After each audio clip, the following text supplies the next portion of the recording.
perdu mon livre Mademoiselle Bonheur. Tu sais où il est? Et tu sais où est maman? Alors je sais pas où est ton livre, par contre maman, bah, elle doit être dans sa chambre. Plus agile, plus légère dans ses gestes. Maman! Maman, tu m'as volé mon livre!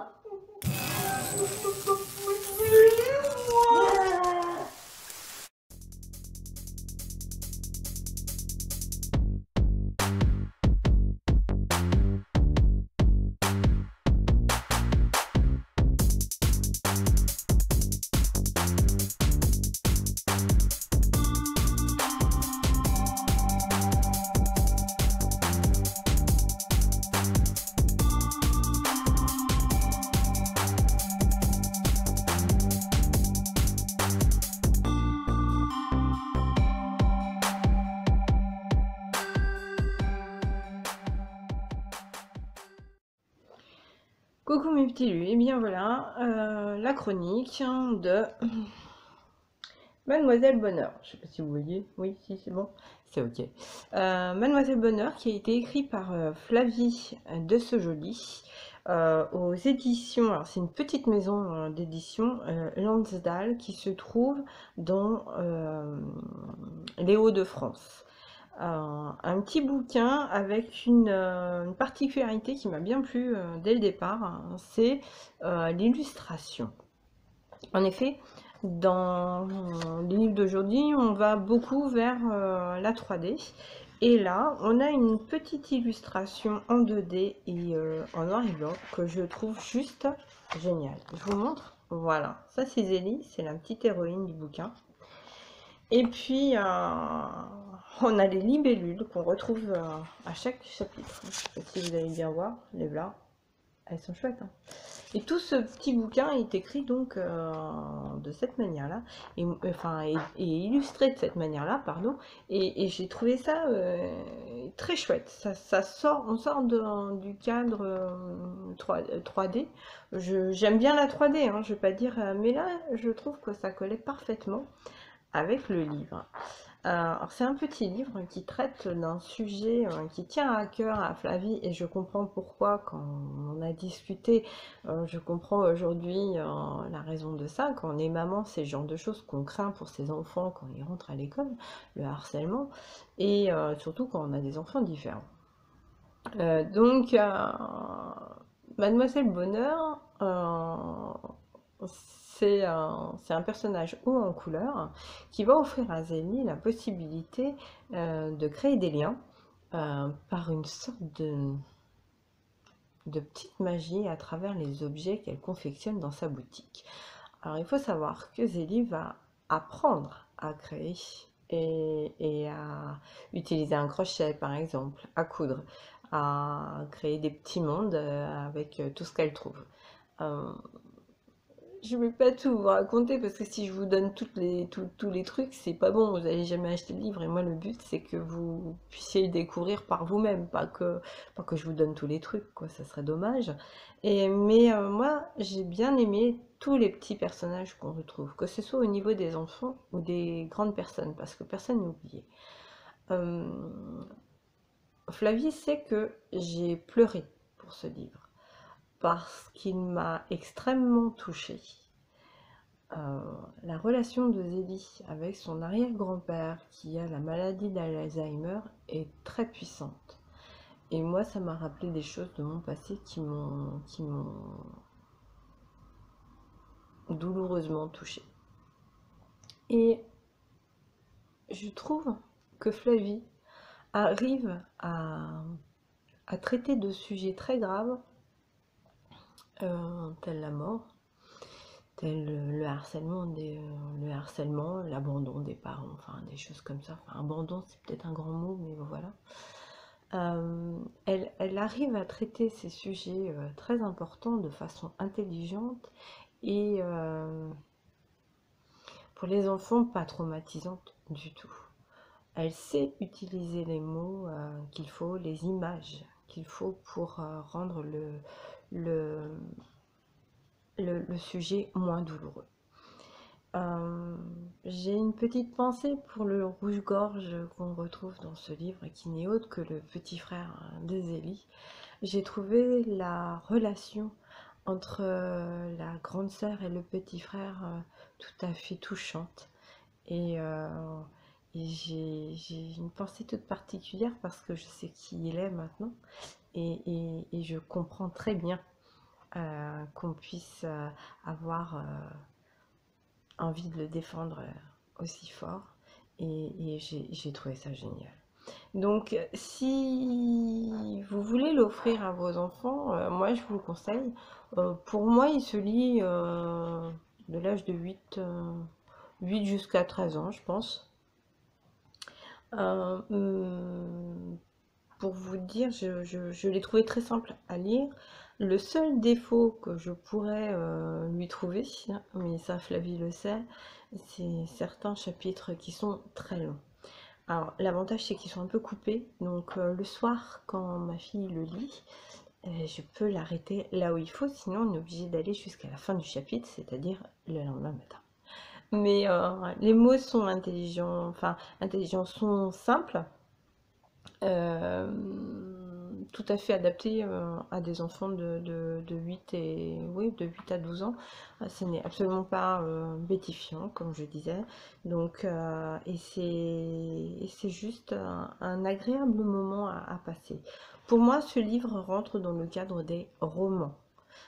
C'est pas, c'est pas une BD, c'est pas un petit livre comme ça. Pour moi, c'est un roman pour enfants. Et il est structuré, il est facile, il est tendre, il est tout, enfin, tout, de qualité. Voilà, de qualité. Pour vous dire, Zélie qui a 8 ans, donc, je vous lis le dos du livre. Zélie, 8 ans, vit mal son déménagement. Pas facile de s'intégrer dans la nouvelle école, surtout quand on doit affronter le club des duchesses. J'avoue, elles m'ont un peu tapé sur les nerfs. Un peu, hein. Enfin un peu beaucoup. Pourtant, la découverte d'une boutique extraordinaire au cœur même de son village va bouleverser son quotidien. L'amitié et la magie vont lui permettre de découvrir le monde sous un nouveau jour. Alors moi, ce que je vous propose, c'est de découvrir ce que Sibélia, elle, en a découvert de ce petit bouquin, même si elle ne l'a pas terminé. Bonjour Sibélia, je te remercie d'avoir bien voulu parler de Mademoiselle Bonheur dans ma chronique Alviane raconte. Alors, je sais que tu aimes lire et écrire. Peux-tu nous dire quel âge tu as, s'il te plaît? J'ai 9 ans, bientôt 10. Bientôt 10. Et tu es dans quelle classe? CM1, CM2. Ça se passe bien? Oui. Tu lis chaque soir un morceau de Mademoiselle Bonheur. Je sais que tu ne l'as pas terminé, mais qu'est-ce que tu en penses? Qu'est-ce que tu aimes? J'aime bien parce que ça parle de joie et parce que ça m'entraîne à être positif. Oh, t'es négatif? Oui, de temps en temps, je suis négative pour certaines choses, mais ce livre va me permettre à devenir très joyeuse. Et pourquoi il va te permettre de devenir très joyeuse? Qu'est-ce qui te donne envie d'être joyeuse dans ce livre? Ce qui me donne envie d'être joyeuse dans ce livre, c'est parce que il y a plein de choses super bien dans ce livre et que j'aimerais bien découvrir. Comme par exemple quand Zélie rencontre Mademoiselle Bonheur, Mademoiselle Adelavoye et la libellule. Il y a une libellule dans l'histoire? Oui, il y a une libellule. Qu'est-ce qu'elle fait cette libellule? Dans l'histoire, au tout début, dans des chapitres, je me souviens plus de quel chapitre c'était. C'est pas grave. Mais en fait, la libellule, Zélie, elle s'allongeait sur le sol et dans l'air frais, vu qu'elle avait fait un déménagement dans un nouveau village. Elle a 8 ans et elle vit mal son déménagement. Et en fait, elle s'allonge sur l'herbe. Et en fait, la libellule arrive et la conduit jusqu'à la boutique de Mademoiselle Bonheur. Et c'est marqué sur le petit truc là. chez Mademoiselle Bonheur. Ah, elle a déménagé, Zélie, ça te parle, toi? Pourquoi? En fait, j'avais déménagé de Guémené au mois de janvier et j'étais comme Zélie, je me sentais vraiment pas bien. J'allais abandonner mes anciens amis, mais je les ai pas abandonnés. J'ai retrouvé de nouveaux amis qui sont presque comme eux. Et en fait, c'est triste parce que dans un des moments, Zélie a du mal le déménagement et je peux la comprendre puisque j'ai vécu la même chose. Et dans un des chapitres, elle était très triste parce qu'aucun oiseau voulait d'elle, ne voulait venir. D'accord. Et qu'est-ce qu'elle a de particulier, cette petite fille? Qu'est-ce qu'elle fait avec Mademoiselle Bonheur? Avec Mademoiselle Bonheur, un jour, elle regarda la vieille machine à coudre de son père, parce que son père s'appelait Bonheur. Oui. C'est pour ça qu'on l'a appelée Mademoiselle Bonheur. Et en fait, Mademoiselle Bonheur, elle lui dit que cette machine, c'est que pour la famille Bonheur. Et un jour, je sais plus si c'était Mademoiselle Adelavoye ou Mademoiselle Bonheur qui lui disait qu'elle pouvait essayer, maintenant qu'elle sait coudre avec une aiguille, et qu'elle peut faire comme ça, et elle utilisait sur une machine à coudre pour faire des fils droits. Mais elle a quelque chose de spécial, cette machine? Ouais, mais pas si je me souviens bien, elle avait quelque chose de particulier. C'est que elle ne fonctionne. Je crois que c'était que avec les personnes joyeuses. D'accord. Et si... Bon, t'as pas fini le livre, non, mais est-ce que tu penses que tu en parlerais à tes copines ou tes copains de ce livre? Oui, j'aimerais bien en parler à mes amis parce que comme ça leur donnerait envie de le lire. Ouais. Et si ça leur donne envie de le lire, je voudrais bien leur prêter le livre pour qu'ils puissent le lire. D'accord. Eh bien, Sibélia, je te remercie beaucoup de ton intervention, c'est très bien. J'espère que tu vas prendre plaisir à lire la suite de ce livre et merci beaucoup. De rien. Au revoir. Donc, ce petit bouquin n'est pas très cher, 7,80 €. Enfin, moi, je trouve que c'est plus que raisonnable. Il y a 180 pages, il me semble. Ouais, c'est ça, 180 pages qui se lisent très simplement. Moi, ce que je vous propose, c'est de vous en lire un morceau. Vous savez comment je suis, hein, j'aime bien ce genre de choses. Et je vais vous lire les morceaux qui ont interpellé ma fille, en fait. En plus de chaque tricote qui arrive à défaire les nœuds des pelotes, il faut, Flavie, que tu me le présentes parce que justement j'ai de quoi faire, hein. Donc voilà, je vais vous lire un petit morceau de ce petit bouquin. À la cantine, Zélie avait décidé de faire davantage connaissance avec Augustin, qui, comme toujours, mangeait près des plus petits, à l'écart des enfants de son âge.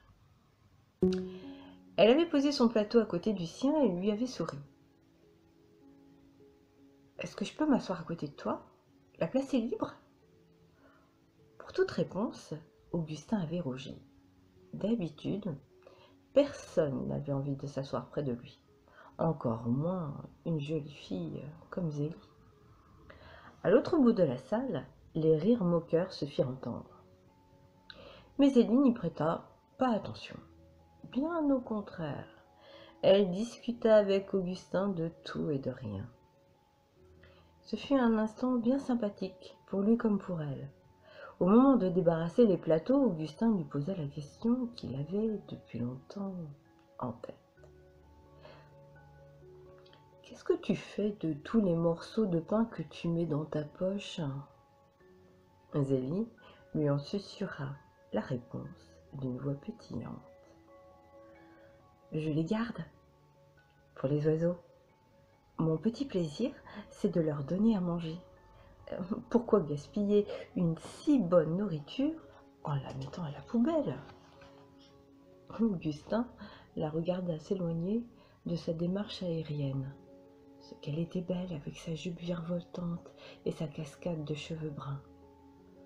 Ce qu'il aimait chez Élie, c'est qu'elle restait elle-même et qu'elle se fichait du regard des autres. À la fin de la journée, Zélie aperçut Rosie, assise sur un banc.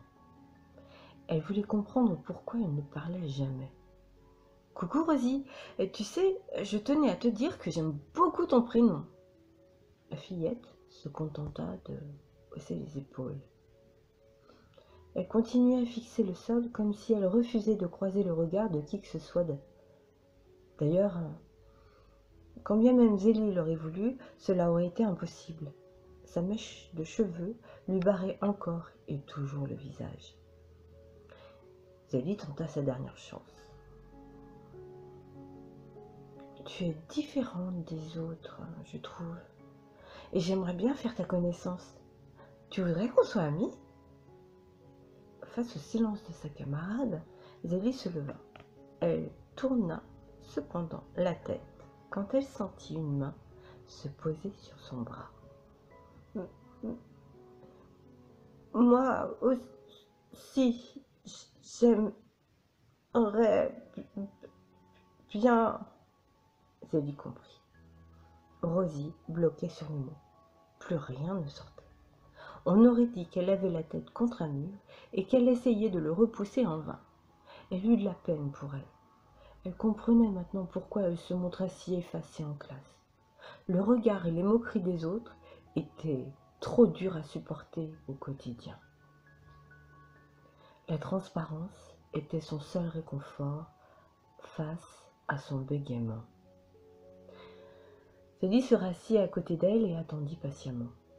D'instinct, elle savait qu'il ne fallait pas qu'elle parle à sa place, qu'elle anticipe ses mots.